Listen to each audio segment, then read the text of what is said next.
Good morning, I'm Brian Bishop, Operations Section Chief with Team 9 here on the Cedar Creek fire.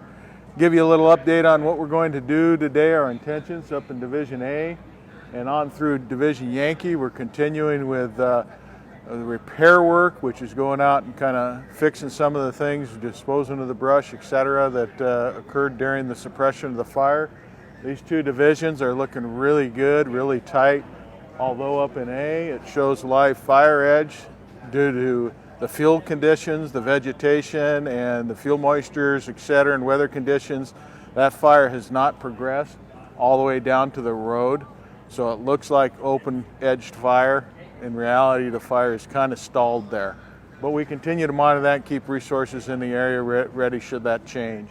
Now on through Yankee. Yankee is the most solid part that we have here on the west side right now, with good solid line, but they're finishing some of the cleanup work in there and continue to monitor that and look for any hot spots that might create.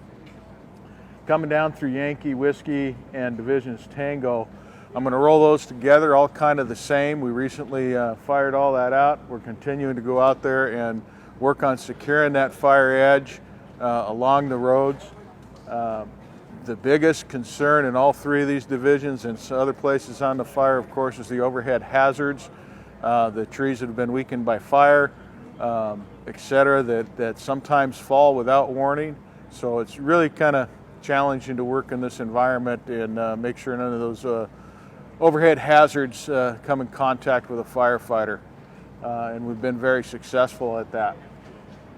Again, coming up through this part of Tango, we have uncontrolled fire edge. That's an area where the fire has burned into pretty treacherous country.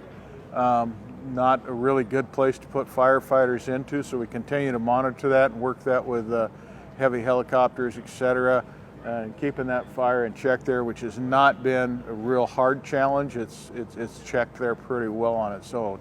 But we continue to monitor that as we move into kind of the season ending conditions that we're starting to see as we turn into October.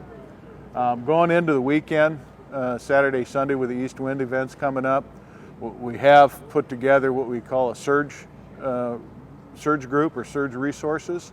That includes a task force leader for leadership, 4 engines, type 6 engines, type 4 engines, a dozer, a type 2 20-person crew, and a type 1 20-person crew. All these resources are brought in, as I say, as a surge group for the weekend for the upcoming east wind event. That's in part to make sure we've got just a little extra horsepower throughout these divisions should something challenge our lines. However, we are as confident as we can be at this point, maybe cautiously optimistic that there's not going to be issues there. But bringing those resources in so we're kind of loaded up should something happens there, and also be a little bit more prepared for the possibility of initial attack of a new fire somewhere close to the perimeter of this or to assist the forest. Thank you for your time.